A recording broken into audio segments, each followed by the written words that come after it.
કોંગ્રેસ અને આમ આદમી પાર્ટીના નેતાએ કર્યું સરકારી અનાજનું કૌભાંડ।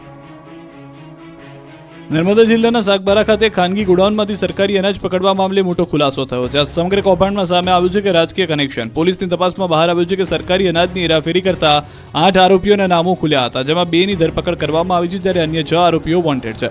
ફરાર થયેલા આરોપીઓમાં એક આમ આદમી પાર્ટીનો હોદ્દેદાર છે, 2 કોંગ્રેસ પાર્ટીના, જેમાં એક કોંગ્રેસનો જિલ્લા પંચાયતનો પૂર્વ સદસ્ય રહી ચૂક્યો છે, જ્યારે એક ભાજપના સુરત જિલ્લાનો કાર્યકર છે। શૈલેન્દ્રસિંહ વસાવા કે જે આમ આદમી પાર્ટીના નર્મદા જિલ્લાનો ઉપપ્રમુખ છે, કોંગ્રેસના આનંદ વસાવા માજી નર્મદા જિલ્લા પંચાયત સભ્યમાં છે, દોલતભાઈ જે કોંગ્રેસ પાર્ટીના કાર્યકર્તા છે, જ્યારે મનીષ શાહ બીજેપી સુરત જિલ્લાનો કાર્યકર્તા છે। ખાનગી ગોડાઉનમાં 10,000 કિલો અનાજ જેની કિંમત 3 લાખની આજુબાજુ થાય છે, સાથે એક ટેમ્પો પણ પકડવામાં આવ્યો છે, જેની સાથે કુલ 4,58,000નો મુદ્દામાલ પકડવામાં આવ્યો છે, જે સીઝ કરવામાં આવ્યો છે। સરકારી અનાજ ભરેલો ટેમ્પો હતો તે કોંગ્રેસના આનંદ વસાવાનો હતો, અને જે ખાનગી ગોડાઉનમાંથી સરકારી અનાજ પકડાયું તે ગોડાઉનમાં આમ આદમી પાર્ટીને શૈલેન્દ્રસિંહ વસાવાએ ભાડે લીધું હતું। જોકે નર્મદા જિલ્લા પોલીસ વડાએ સમગ્ર મામલે કડક કાર્યવાહી કરવાની અને કોઈને ન છોડવાની વાત કરી છે। અમદાવાદ મહાનગરપાલિકાનો લાંચિયો અધિકારી હર્ષદ ભોજક સસ્પેન્ડ। રાજકોટના ટીપીઓ એમડી સાગઠિયાની કરતૂતે રાજ્યભરમાં ચર્ચા જગાવી હતી। હવે અમદાવાદના ગઠિયા હર્ષદ ભોજક ચર્ચામાં આવ્યો છે। રાજકોટના બનાવ બાદ પણ બાબુઓમાં કોઈ બદલાવ આવ્યો નથી અને હવે અમદાવાદ મનપા લાંચિયો દબાવજો છે। આસિસ્ટન્ટ ટીડીઓ હર્ષદ ભોજકના ઘરેથી મળ્યા બેનામી 73 લાખ રૂપિયા રોકડા। લાંચિયા હર્ષદ ભોજકના ઘરેથી 4 લાખના સોનાના બિસ્કિટ પણ મળ્યા। કેસ નોંધાયા બાદ એસીબીએ લાંચિયા બાબુના ઘરે તપાસ કરી। 20 લાખની લાંચના કેસમાં આસિસ્ટન્ટ ટીડીઓ હર્ષદ ભોજક અને એન્જિનિયરનો ભાંડો ફૂટ્યો। અમદાવાદમાં વડીલો પાર્જિત જમીનમાં મકાનો દુકાનો મામલે અધિકારીઓએ લાંચ માંગી હતી। એન્જિનિયર આશિષ પટેલે ટીડીઓ હર્ષદ ભોજક સાથે મુલાકાત કરાવી 20 લાખમાં ડીલ કરી, જે બાદ એસીબીના લાંચિયા ટીડીઓ હર્ષદના ઘરે તપાસમાં અનેક મહત્વના દસ્તાવેજો મળી આવ્યા। એએમસી પૂર્વ ઝોન આસિસ્ટન્ટ ટીડીઓને આખરે સસ્પેન્ડ કરાયા। પીડિતોને ન્યાય અપાવવા કોંગ્રેસ કાઢશે ન્યાય યાત્રા। ગુજરાતમાં લોકસભાની ચૂંટણીમાં એક બેઠક મળ્યા બાદ કોંગ્રેસને ઓક્સિજન મળી ગયો છે અને હવે એક બાદ એક કાર્યક્રમો યોજી રાજકીય પગ ગરમ રાખવામાં આવી રહ્યા છે। ફરી એકવાર ગુજરાતમાં મજબૂત કમબેક કરવાની તૈયારીમાં છે, ત્યારે હવે ઓગસ્ટના બીજા અઠવાડિયામાં ગુજરાતમાં કોંગ્રેસના ટોચના નેતા રાહુલ ગાંધીની હાજરીમાં ન્યાય યાત્રા કાઢવાનો તખ્તો ગોઠવાયો છે। ગુજરાતમાં બનેલી વિવિધ દુર્ઘટનાના પીડિતોને ન્યાય અપાવવા માટે કોંગ્રેસ ન્યાય યાત્રા કાઢશે। સુરત, રાજકોટ, મોરબી દુર્ઘટનાને લઈને યાત્રા કાઢવામાં આવશે। મોરબીથી 9 ઓગસ્ટના યાત્રાની શરૂઆત થશે। બ્રિજ દુર્ઘટના સ્થળેથી યાત્રાની શરૂઆત કરાશે। ગુજરાત ન્યાય યાત્રા 300 કિલોમીટર અંતર કાપશે। દરરોજ 25 થી 30 કિલોમીટરનું અંતર કાપશે। ન્યાય યાત્રામાં અલગ અલગ પ્રકારના યાત્રિકો જોડાશે। કોંગ્રેસના નેતાઓ પીડિત પરિવારના યાત્રામાં જોડાશે। કેન્દ્રીય નેતાઓ પણ જોડાઈ શકે છે। યાત્રા 11 ઓગસ્ટે રાજકોટ ખાતે રાત્રિના પહોંચશે। રાજકોટમાં ટીઆરપી ગેમ ઝોન ખાતે સંવેદના સભા યોજાશે।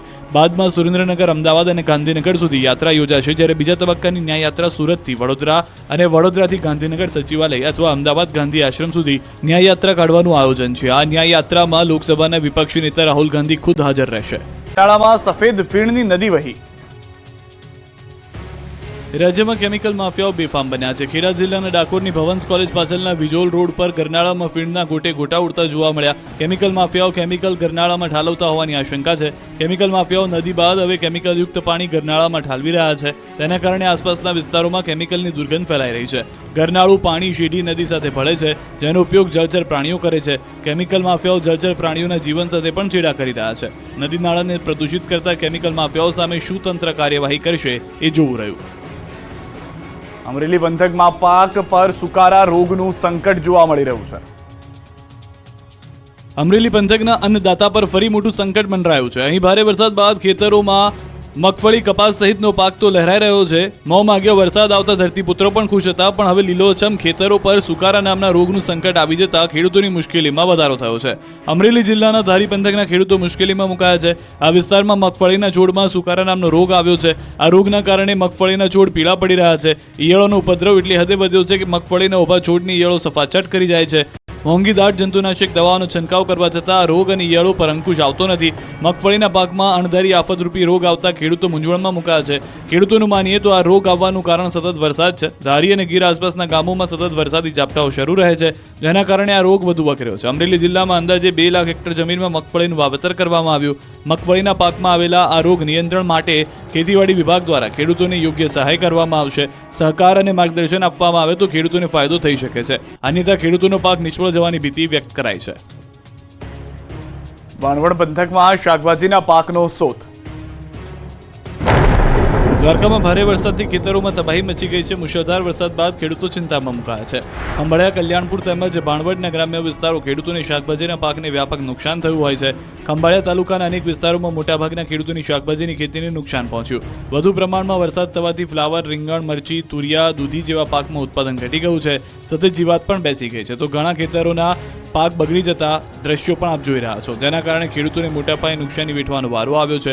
શાકભાજીના પાકમાં નુકસાની થતા છૂટક બજારમાં શાકભાજીની માંગ વધી છે, ત્યારે ખેડૂત સરકાર પાસે સહાયની માંગ કરી રહી છે. બીજી તરફ શાકભાજીના પાકમાં નુકસાની થતા છૂટક બજારમાં શાકભાજીની માંગ વધતા તેના ભાવ વધતા ગૃહિણીઓનું પણ બજેટ ખોરવાયું છે. ભારે વરસાદના લીધે ખેડૂત તેમજ ગૃહિણીઓના બંનેના બજેટ ખોરવાઈ ગયા છે, ત્યારે ખેડૂત સરકાર પાસે સહાયની માંગ કરી રહ્યા છે. કચ્છનો યુવા ખેડૂત પ્રાકૃતિક ખેતીથી બન્યો કરોડપતિ, વર્ષે કરે છે અધધ 10 લાખની કમાણી. પ્રાકૃતિક ખેતીને અનેક ખેડૂતોએ અપનાવી છે, ત્યારે છેલ્લા 10 વર્ષથી સમગ્ર વાડીમાં સંપૂર્ણપણે પ્રાકૃતિક ખેતી કરતા અરવિંદભાઈ સફળ રીતે વિવિધ પાકોનું વાવેતર કરીને કચ્છભરના ખેડૂતો માટે નવી દિશા કંડારી ચૂક્યા છે. હાલ તેઓ તેલીબિયા, શાકભાજી, કઠોળ સહિતના તમામ પ્રકારના પાકનું પ્રાકૃતિક ખેતી થકી સફળ ઉત્પાદન કરી રહ્યા છે, જે ગુણવત્તાયુક્ત પાકનું ઊંચા ભાવે હાથોહાથ વેચાણ થઈ જતું હોવાથી તેમની આવક સાથે તેમની પ્રતિષ્ઠા પણ વધી રહી છે. અરવિંદભાઈ ઝેંગાણીએ 10 એકરમાં પ્રાકૃતિક ખેતીમાં હાલ 5 એકરમાં મગફળીનું વાવેતર કર્યું, જ્યારે વર્ષભરમાં મગફળી, તલ, દિવેલા, ધાનમાં ઘઉં, બાજરો તેમજ કઠોળમાં મગ, ચોળા વગેરેનું વાવેતર સાથે મરી મસાલા તથા 20 જાતના શાકભાજીનું ઉત્પાદન પણ તેઓ કરે છે. જીવન જરૂરિયાતના મોટાભાગના પાક તેઓ સંપૂર્ણ રીતે પ્રાકૃતિક રીતે લઈ રહ્યા છે. રાસાયણિક ખાતર શરીર માટે નુકસાનકારક છે તેવા વિચારથી એક જ ઝાટકે 10 વર્ષ પહેલા પ્રાકૃતિક ખેતી તરફ વળ્યા. પ્રાકૃતિક ખાતર માટે હાલ નાની ગૌશાળા વાડીમાં બનાવી છે, જેમાં 15 થી 20 ગૌધન છે, જેના છાણ મૂત્રમાંથી ખાતર સાથે જીવામૃત, ધનામૃત, બીજામૃત તથા અન્ય જરૂરી દવા બનાવીને પ્રાકૃતિક ખેતી કરે છે. તેમની માંગ એટલી છે કે એડવાન્સ બુકિંગ લોકો કરાવી રહ્યા છે. પાક ઉગે તે પહેલા જ ઓર્ડર મળી જાય છે અને બજારમાં માલ લઈ જવાની મથામણથી મુક્તિ છે. સાથે હાથોહાથ માલ ઊંચા ભાવે વેચાઈ જતા સારી આવક થઈ રહી છે. સુરેન્દ્રનગરથી રેશન કાર્ડનો ઢગલો મળતા ખળભળાટ. સુરેન્દ્રનગર સંયુક્ત નગરપાલિકા કચેરીના કમ્પાઉન્ડમાંથી બિનવારસી હાલતમાં રેશન કાર્ડનો જથ્થો મળી આવતા ખળભળાટ મચી ગયો છે. અંદાજે 20 થી વધુ રેશન કાર્ડનો જથ્થો કચરામાંથી મળી આવતા તંત્ર દોડતું થઈ ગયું છે. ઓળખના મહત્વનો પુરાવો કહેવાતા એવા રેશન કાર્ડના જ તોકબંધ હાલતમાં ફેંકી દીધેલી હાલતમાં મળી આવતા સ્થાનિકોમાં પણ રોષની લાગણી જોવા મળી છે. જોકે રેશન કાર્ડનો જથ્થો કોઈ ફેંકી ગયું કે પછી ક્યાંથી આવ્યો તેને લઈને અનેક ચર્ચાઓ શરૂ થઈ છે. મહત્વનું છે કે થોડા દિવસ પહેલા શહેરની મુખ્ય પોસ્ટ ઓફિસ પાસેથી કચરાના ઢગલામાંથી રેશન કાર્ડ મળી આવ્યા હતા, ત્યારે હવે નગરપાલિકા કચેરીના કમ્પાઉન્ડમાંથી જ રેશન કાર્ડનો જથ્થો મળી આવતા અનેક સવાલ ઉભા થયા છે. જો કે રેશન કાર્ડના માલિક કોણ છે તે અંગે હજુ સુધી સ્પષ્ટ થઈ શક્યું નથી. ગેમ ઝોન માટે બનાવ્યા નવા નિયમો, ગેમ ઝોન એમ્યુઝમેન્ટ પાર્કના મોડલ્સ, રૂલ્સ હાઈકોર્ટમાં મુકાયા. રાજકોટ ટીઆરપી ગેમ ઝોન દુર્ઘટના મુદ્દે હાઈકોર્ટમાં હાથ ધરાયેલી સુઓ મોટો અરજી ઉપર આજે સુનાવણી હાથ ધરવામાં આવી હતી. રાજકોટની ઘટના બાદ રાજ્ય સરકારે ગેમ ઝોન અને એમ્યુઝમેન્ટ પાર્કને લગતા નવા મોડલ નિયમો બનાવી દીધા છે, જેને પબ્લિક ડોમેનમાં મુકાયા છે. મ્યુનિસિપલ કમિશનરોને પણ આ નિયમો મોકલી અપાયા છે. મ્યુનિસિપલ કમિશનર આ નિયમોમાં સુધારો કરી શકશે. આ નિયમોને હજુ નોટિફાઈડ કરવાના બાકી છે. 2 સપ્તાહમાં નિયમો અંગેનું જાહેરનામું બહાર પાડવા હાઈકોર્ટમાં રાજ્ય સરકારે બાંહેધરી આપી છે. તમામ બાબતોની દેખરેખ માટે વિશેષ કમિટીની રચના કરવા કોર્ટે નિર્દેશ આપ્યા છે. કોર્ટે નિયમોની અમલવારીના આયોજન અંગે પ્રશ્ન કર્યો હતો. કોર્ટે બંજી જમ્પિંગ અને સ્લાઇડિંગ રાઇડ્સ અંગે ચિંતા વ્યક્ત કરી હતી. બીજી તરફ રાજ્યની 11,451 સ્કૂલમાં વિદ્યાર્થીઓ રામ ભરોસે છે, કારણ કે આ તમામ સ્કૂલે એનઓસી જ નથી લીધી, જ્યારે 8 મહાનગરપાલિકામાં ફાયરની 1106 જગ્યા ખાલી છે. મંજૂર થયેલી હોવા છતાં ભરતી કરાઈ નથી. પીએસઆઈ પીઆઈની બદલીના નિયમ બદલાઈ ગયા છે. ગુજરાતમાં પોલીસમાં આમૂલ ફેરફાર થશે, જેમાં પોલીસ સબ ઇન્સ્પેક્ટર તેમજ બિન હથિયારધારી પોલીસ ઇન્સ્પેક્ટરની પારદર્શિતા લાવવા માટે નિર્ણય લેવાયો છે. જે મુજબ કોઈ જિલ્લામાં સળંગ 5 વર્ષની નોકરી કરી હશે તો ફરજિયાતપણે નજીકના જિલ્લામાં બદલી નહીં થાય અને અન્ય ક્ષેત્રમાં બદલી કરાશે. તમામ અધિકારીઓને રાજ્યના અલગ અલગ ક્ષેત્રોમાં ફરજ બજાવવાની તક મળશે. આ હેતુથી મુખ્યમંત્રી, ગૃહ રાજ્યમંત્રી અને પોલીસ મહાનિદેશક અને મુખ્ય પોલીસ અધિકારી સાથેની મિટિંગમાં મહત્વપૂર્ણ નિર્ણય લેવામાં આવ્યો છે. હવે 5 વર્ષ સુધી એક જ ઝોનમાં નોકરી કરનાર પીએસઆઈ કે પીઆઈને તે ઝોનના જિલ્લાઓમાંના નજીકના જિલ્લાઓમાં બદલી કરી શકાશે નહીં. જે બિન હથિયારધારી પીએસઆઈ કે પીઆઈએ એક જ ઝોનમાં 5 વર્ષ સળંગ અથવા તૂટક નોકરી કરી રહ્યા હોય તો તેમની બદલી કયા જિલ્લાઓમાં કે એકમોમાં કરી શકાશે નહીં. 5 વર્ષના સમયગાળાની ગણતરી કરવા માટે એકમો ઉપરાંત બ્રાન્ચની નિમણૂક પણ ધ્યાને લેવા સ્પષ્ટપણે નિર્દેશ કરવામાં આવ્યો છે. આ નિયમોમાં અમુક કિસ્સા જેમ કે પતિ પત્ની કેસ, ગંભીર બીમારી અને નિવૃત્ત નજીકનો સમયગાળો હોય તો કેસના મેરિટ અન્વયે વિચારણા કરી શકાશે. ગીરના સાવજ પરિમલભાઈ નથવાણીની બીજી કોફી ટેબલ બુક લોન્ચ. રાજ્યસભાના સાંસદ પરિમલભાઈ નથવાણીએ પોતાની બીજી coffee table book call of the ગીરનું વિમોચન કર્યું. ગીરના એશિયાઈ સિંહો પર લખાયેલા પુસ્તકની પહેલી નકલ 31 જુલાઈએ તેમણે પ્રધાનમંત્રી નરેન્દ્ર મોદીને ભેટ કરી. અગાઉ 2017માં તેમણે Gir lion pride of Gujarat પુસ્તક પ્રસ્તુત કર્યું હતું. પંખામાં વરસાદી માહોલ વચ્ચે દરિયામાં ભારે કરંટ. ગોમતી ઘાટે 10 થી 15 ફૂટ જેટલા ઊંચા મોજા ઉછળતા જોવા મળ્યા. દ્વારકામાં વરસાદી માહોલ હોય, દરિયામાં ભારે કરંટ હોય, દરિયાના કિનારે ઊંચા મોજા ઉછળી રહ્યા છે. દરિયો ગાંડોતૂર બન્યો હોય, વરસાદી માહોલ વચ્ચે કિનારે ઊંચા મોજા ઉછળતા જોવા મળ્યા છે. દ્વારકાના દરિયામાં ભારે કરંટ, જેના કારણે માછીમારોને પણ દરિયામાં ન જવા તંત્ર દ્વારા અપીલ કરાઈ છે.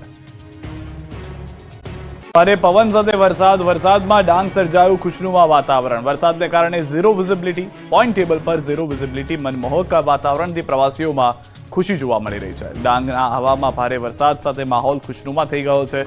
વિઝિબિલિટીમાં ખૂબ જ વધારે ઘટાડો આવતા ઝીરો વિઝિબિલિટી જોવા મળી રહી છે.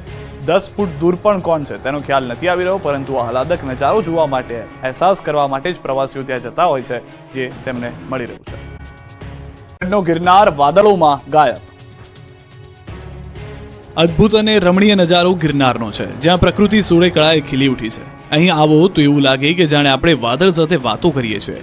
અહીં આવેલા પ્રવાસીઓનો આનંદ જુઓ. મોટી સંખ્યામાં પ્રવાસીઓ વરસાદી માહોલમાં ગિરનારની ગોદમાં આનંદ લૂંટી રહ્યા છે.